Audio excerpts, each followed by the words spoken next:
اور آپ نے ہمارا موقف سنا اور ہمیں یہ امید ہے کہ آپ ہمارا موقف جو ہے وہ آگے پہنچائیں گے۔ اس میں کوئی لمبی چوڑی بات نہیں ہے، ساری دنیا کے سامنے ایک مسئلہ ہوا۔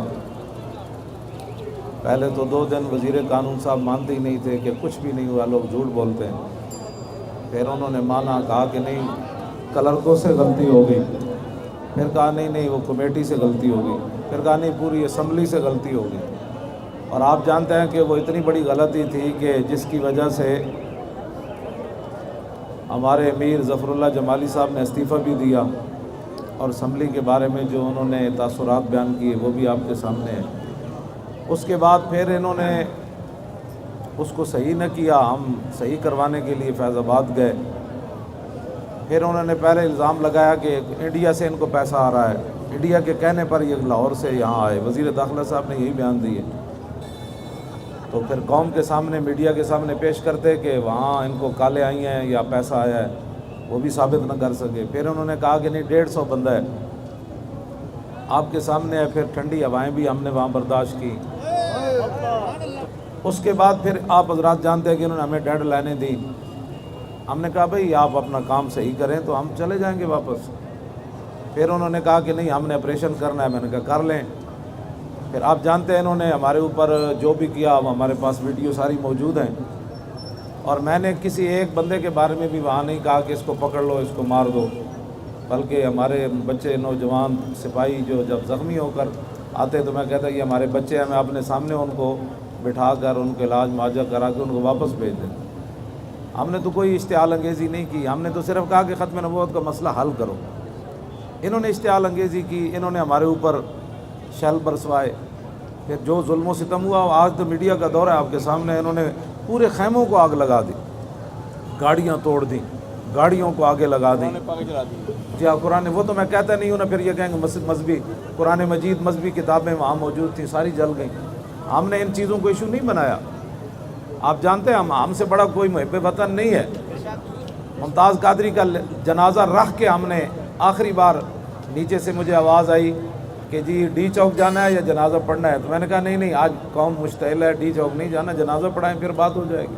پھر ہم نے 40ویں پر بغیر کسی وجہ کے جا رہے تھے، ہمارے اوپر شیلنگ ہوئی، بدترین دنیا کی انہوں نے شیلنگ کی، پھر بھی ہماری طرف سے کوئی رد عمل نہیں آیا۔ ہم صرف ڈی چوک جا بیٹھے تو کہا کہ یہ دہشت گرد ہے۔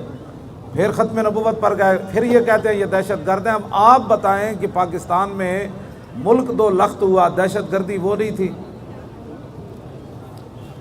اور پاکستان کے اندر 1600 بچیاں ایک سال بچے خودکشی کرتے ہیں روٹی نہ ملنے کی وجہ سے، یہ دہشت گردی نہیں ہے؟ اور ہماری بچیاں اپنے جسم بیچ کر اب پاکستان میں گزارے کرتی ہیں۔ 65% لوگ کہتے ہیں، مجھے نہیں پتہ صحیح اعداد و شمار، لوگ یرکان کے مریض ہو گئے۔ یہ ترلے کھٹنے کرنے کی کیا ضرورت تھی؟ قوم کو صاف پانی دیتے، قوم کے لیے اسپتالیں بناتے، قوم کے لیے سکول بناتے، قوم کو روزگار دیتے، مہنگائی کو کم کرتے۔ ہمارے بچے جوانیوں میں بوڑھے ہونا شروع ہو گئے، بال ان کے سفید ہونا شروع ہو جاتے ہیں، نہ خوراک، کچھ بھی نہیں ہے۔ ہمارا کوئی لمبا چوڑا مطالبہ نہیں ہے، آپ ہمارا ساتھ دیں۔ انہوں نے کیا بدعادی، اور نبی علیہ السلام نے فرمایا لا ایمان لمن لا عہد لہ، حضور نے فرمایا جو وعدہ اور معاہد کا پاسدار نہیں ہے اس کا تو ایمان ہی نہیں ہے۔ اور قیامت والے دن اللہ استی کی بھی لفظ ہیں جی، کہ جو آدمی وعدے کی خلاف ورزی کرتا ہے اس کا جھنڈا لگا ہوگا، اور پورے معاشر میں وہ پھرے گا، وہ کہے بھائی تجھے جھنڈا کیوں لگایا گیا؟ کہا یہ دنیا میں وعدے کی پاسداری نہیں کرتا تھا۔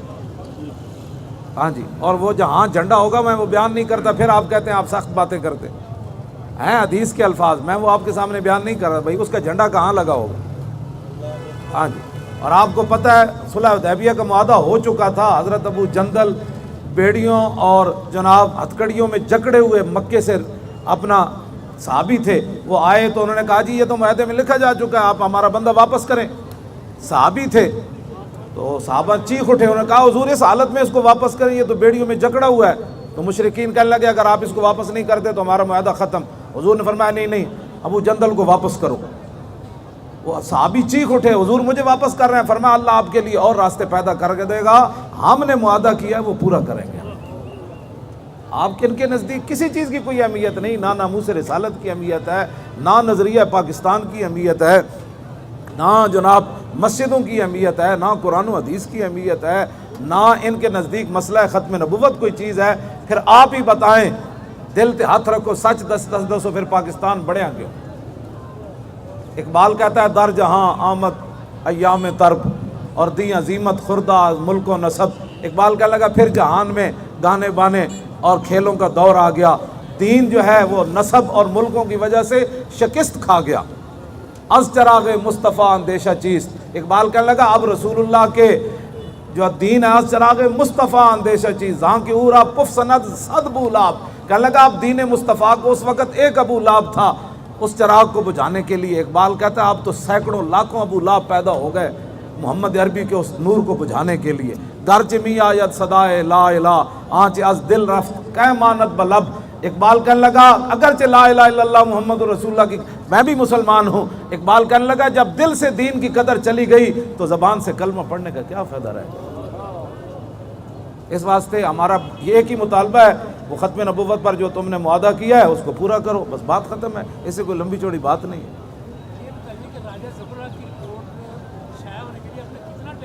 1 مہینے کا دیا تھا، یہ ہمارے جب باتیں بدلے بس یہ آ رہی ہے، اب کیا کرتے؟ آپ کہتے ہوں کہ ہم بے صبرے ہو گئے، ہم تو صبر کرتے رہنا، جی کل آپ کا کام ہو جائے گا، پرسوں ہو جائے گا، بس یہ ایسی ہے۔ ہم تو آخر جب حد ہو گئی تو پھر حد کے بعد تو پھر ہم نے باہر آنا ہی تھا نا۔ ان کو ختم نبوت پر حملے کی سزا ملی ہے۔ حضور کی بے ادبی کے بعد انسان میں شعور ختم ہو جاتا ہے۔ تو قرآن میں موجود ہے، اللہ تعالیٰ نے 7 سال جو ہے وہ مصر میں قحط نافذ کر دیا، جب تک ہر مصر کا بچہ بکا نہیں نا اس وقت تک اللہ نے قحط نہیں ہٹایا۔ فرمایا میرے نبی کی قیمت لگی، اب ہر بندہ بازار میں بکے، وہ اتنا غیور ہے۔ حضور نے فرمایا سب سے بڑا غیرت مند رب ہے۔ تو جناب یوسف کے بارے میں اللہ اتنا غیرت مند ہے، تو وہ جو نہ تھے تو کچھ نہ تھا، اور وہ جو نہ ہو تو کچھ نہ ہو، جان ہے وہ جہان کی جان ہے تو جہان ہے۔